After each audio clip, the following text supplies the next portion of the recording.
اور پھر رب تعالیٰ سے دعا کہ یا باری تعالیٰ میں نے اپنی کسی پوری کوشش کر ڈالی، جو تو نے مجھے جسمانی اور ذہنی صلاحیتیں عطا فرمائی تھیں ان سے پوری طرح میں نے کام لیا ہے، اب تو میری مدد فرما دے اور مجھے اس میں کامیاب فرما دے۔ یہ ایک مومن کا سا طریقہ ہے، لیکن بدقسمتی سے پاکستانی مسلمانوں کے یہاں یہ ترتیب الٹ گئی ہے۔ ہم لوگ کوشش بہت کم کرتے ہیں اور دعا کے پیچھے زیادہ بھاگتے ہیں۔ جہاں ہمیں خبر مل جائے کہ دعا والا کوئی آدمی بیٹھا ہے، چاہے ہمیں کتنی ہی تکلیف اٹھانی پڑے، کتنی محنت کرنا پڑے، ہم اس تک پہنچ کے دعا کراتے ہیں۔ یہ اور بات ہے کہ اگر اس سے آدھی کوشش ہم اس کام کے لیے کرتے تو شاید کام ہو جاتا، لیکن دعا کے پیچھے ہم زیادہ بھاگتے ہیں۔ یاد رکھیے کہ رب تعالیٰ ان لوگوں کو پسند کرتا ہے جو مجاہدوں کی طرح کمر کس کے رکھتے ہیں، ہر وقت عمل کے لیے، جد و جہد کے لیے تیار رہتے ہیں اور اپنی زندگی میں عمل اور جد و جہد بھرپور طریقے سے کرتے ہیں۔ اللہ انہیں بہت پسند کرتا ہے۔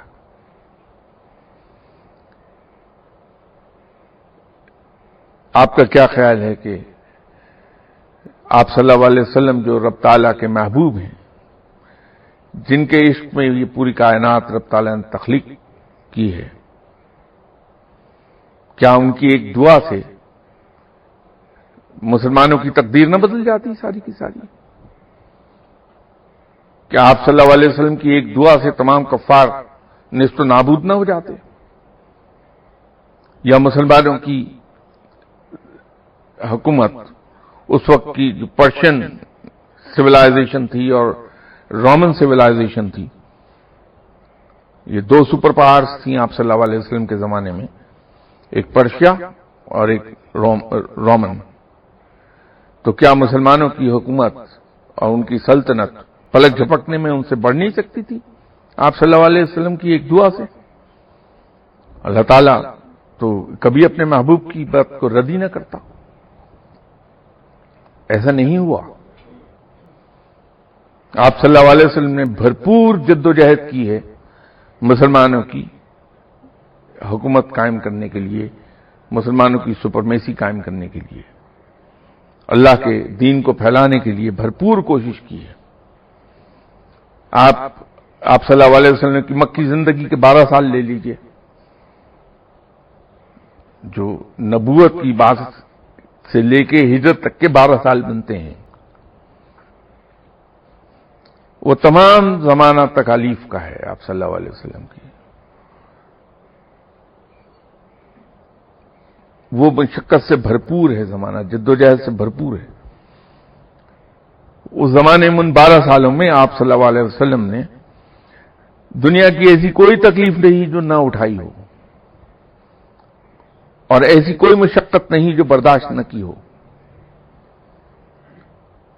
اور ہجرت سے لے کے آپ صلی اللہ علیہ وسلم کے پردہ فرمانے تک کے 10 سال مدنی زندگی کے ہیں، مدینہ منورہ کی زندگی کے۔ اس میں آپ صلی اللہ علیہ وسلم کی زندگی کے شروع کے 3 سال دن اور رات محنت کے ہیں کہ سلطنت کی داغ بیل ڈالی تھی آپ نے۔ اسی میں جنگ بدر اور جنگ احد کا واقعہ پیش آیا ہے، اور پھر اس کے بعد کے جو 7 سال ہیں آپ صلی اللہ علیہ وسلم کی زندگی کے آخری 7 سال دنیاوی زندگی کے، وہ کنسالیڈیشن کے ہیں کہ آپ صلی اللہ علیہ وسلم نے جو مسلمانوں کی سلطنت کی داغ بیل ڈال دی تھی، اس کو مضبوط کرنے میں، اس کو کنسالیڈیٹ کرنے میں وہ 7 سال گزرے ہیں آپ صلی اللہ علیہ وسلم کے۔ تو جہاں محبوب الہی صلی اللہ علیہ وسلم کا یہ عالم ہے کہ بے پناہ محنت کی ہے، بے پناہ تکالیف اٹھائی ہیں، تو ہم تو آپ صلی اللہ علیہ وسلم کے در کے کتوں کی پاؤں کی خاک کے برابر بھی نہیں ہیں۔ تو ہم کہاں آسانیاں ڈھونڈتے پھرتے ہیں اس دنیا میں کہ بغیر کسی دقت کے، بغیر کسی تکلیف کے، بغیر کسی مشکل کے ہمارے تمام کام ہو جاتے ہیں۔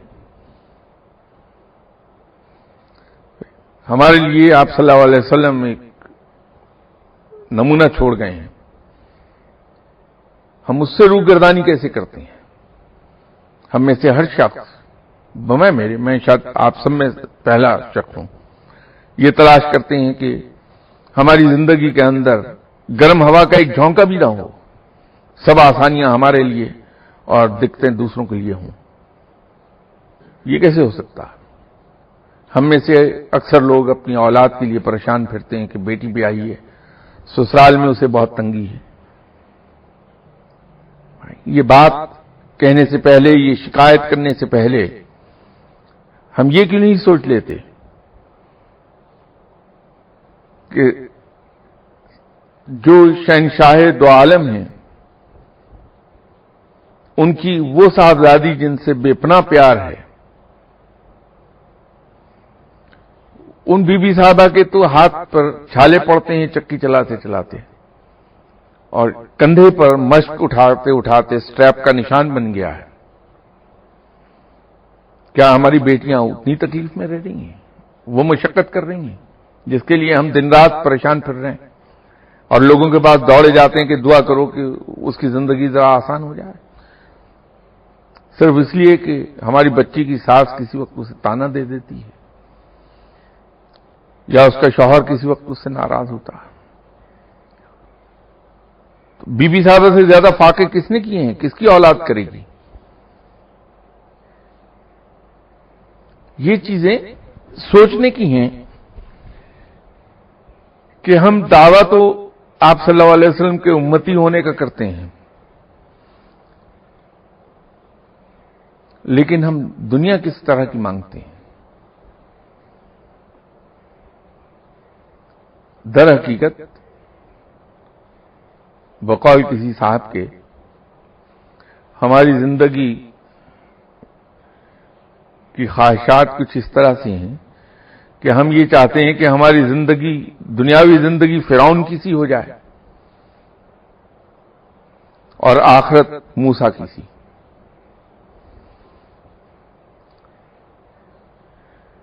زندگی میں آسانیاں ضرور ہمیں ڈھونڈنی چاہیے، اس کے لیے محنت کرنی چاہیے، دعائیں نہیں، اس کے لیے محنت کرنی چاہیے، تدبیر کرنی چاہیے، اور اس تدبیر کو ہم سپلیمنٹ کر دیں دعا سے۔ ایسا نہیں ہے کہ دعا کو سپلیمنٹ کر دیں ہم تدبیر سے۔ تو یہ ایٹیٹیوڈ اگر ہمارا چینج ہو گیا تو ہماری جان چھوٹ جائے گی دعا کرانے والوں سے۔ پھر پیر صاحبان کو روزی کا کوئی اور ذریعہ ڈھونڈنا ہوگا۔ جس دن ہم نے یہ مومن کا سا ایٹیٹیوڈ لے لیا،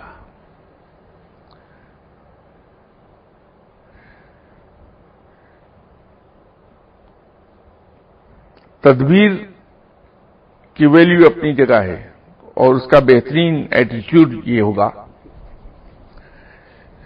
کہ ہم ایک سچے مومن کی طرح وہ عقل جو اللہ نے ہمیں عطا فرمائی ہے، اور وہ تمام صلاحیتیں جو رب تعالیٰ نے ہمیں عطا فرمائی ہیں، ان سے بھرپور کام لیتے ہوئے پوری محنت کر لیں، اور اس کے بعد نتیجہ چھوڑ دیں۔ یاد رکھیے کہ اس معاملے میں ایک بڑی کلیئر کٹ ڈویژن موجود ہے، اور وہ ڈویژن ڈیوٹی کی ہے۔ تو رب تعالیٰ نے انسان کے ذمہ یہ ڈیوٹی دی ہے کہ وہ بھرپور کوشش کر لے اپنی ان تمام صلاحیتوں کو اور عقل کو بروئے کار لاتے ہوئے جو اللہ تعالیٰ نے اسے عطا فرمائی ہے۔ تو جب اس نے وہ بھرپور کوشش کر لی تو یہاں اس کا فرض پورا ہو گیا۔ اب اس کے آگے اللہ تعالیٰ کی ذمہ داری شروع ہو گئی کہ اس کا آپ کو انعام عطا فرما دے، اور وہ اپنے ذمے کسی کی محنت کا اجر رکھتا نہیں ہے، وہ ضرور عطا کرتا ہے۔ یہ ہم ہر وقت ذہن میں رکھیں کہ رب تعالیٰ کسی کی محنت کو اپنے ذمہ ادھار نہیں رکھتا، اس کا اجر دیتا ضرور ہے. ایک بات تو یہ ہے. دوسرا، بحیثیت مسلمان کے ہمارا ایمان یہ ہے کہ رب تعالیٰ سے زیادہ، اس سے بڑھ کر ہمیں پیار کرنے والا کوئی نہیں. اسے اپنے مخلوق سے بہت پیار ہے اور وہ ہمارا بھلا چاہتا ہے. تو اگر ہماری کوششوں کا نتیجہ ہمارے خواہشات کے برعکس نکلے تو بجائے مایوس ہونے کے ہم یہ سمجھ لیں کہ اس میں یقیناً ہمارے لیے کوئی بہتری اللہ نے رکھی ہے، جو ہمیں اس کا نتیجہ ویسا نہیں ملا جیسا ہم چاہتے تھے. تو پھر دل میں کوئی ملال نہ آنے دیں، بلکہ رب تعالیٰ کی طرف سے ملنے والے اس نتیجے کو خوش دلی سے قبول کر کے نئے سرے سے محنت میں لگ جائیں. تو اگر یہ ایٹیٹیوڈ ہمارا ہو گیا تو یقین مانیے کہ نہ تو مایوسی ہمارے قریب سے کبھی پھٹکے گی، نہ ہم پریشان کبھی نظر آئیں گے. تو تدبیر کا رول ہماری زندگی میں بہت اہم ہے. اور تقدیر کا جو میں حصہ کہہ رہا تھا کہ اللہ تعالیٰ نے اپنے ذمہ رکھا ہے، وہ ہے عزت و ذلت، زندگی اور موت، رزق اور اولاد. اب یہ عزت و ذلت کا معاملہ بھی بڑا عجیب و غریب ہے. اس دنیا میں ہونے والے اکثر جھگڑے اس پہ ہوتے ہیں کہ صاحب فلاں نے میری بے عزتی کر دی. اب ایک طرف تو ہم یہ کہتے ہیں کہ قرآن کی وہ آیت بالکل برحق ہے اور اس میں کوئی شک نہیں، واقعی ہی برحق ہے کہ تمام عزتیں اللہ ہی کے لیے ہیں، اور وہ جسے چاہتا ہے عزت بخشتا ہے اور جسے چاہتا ہے ذلت بخشتا ہے. تو جب ہمارا ایمان یہ ہے کہ قرآن کی ہر آیت برحق ہے اور من جانب اللہ ہے، اللہ کا کلام ہے وہ، تو پھر ہم اس پر ایمان کیوں نہیں رکھتے کہ تمام عزتیں اللہ ہی کے لیے ہیں. ہاں، جسے وہ چاہتا ہے عزت عطا فرماتا ہے. تو جب یہ عزت اور ذلت اللہ کی طرف سے ہے تو پھر گلہ کس بات کا ہے؟ اور ایک عجیب بات ہے کہ انسان غلط کام بالجبر، تین ہی چیزوں کے جبر کے تحت وہ کام غلط کر پاتا. یا تو کوئی ہم سے پسٹل پوائنٹ پر کام کروا لے گا غلط، ہماری مرضی کے خلاف، ہمیں جان سے مار دینے کی دھمکی. ہم اپنی جان بچانے کے لیے اپنی مرضی کے خلاف غلط کام کر گزریں گے.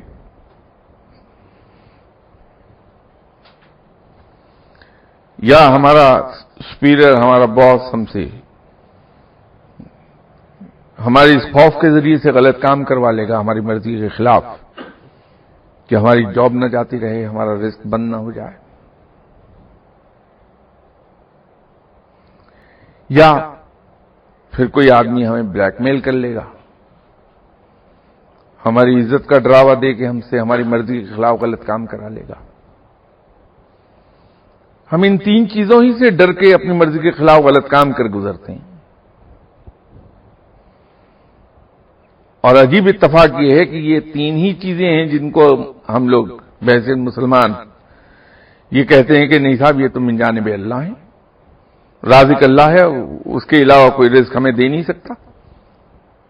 ارے بھائی، جب ہمارا ایمان یہ ہے کہ رزق من جانب اللہ ہے اور اللہ کے علاوہ کوئی رازق ہے نہیں، نہ اس کی مرضی کے خلاف کوئی ہمارا رزق روک سکتا ہے، نہ بند کر سکتا ہے، نہ کم کر سکتا ہے، نہ زیادہ کر سکتا، تو پھر خوف کس بات کا ہے؟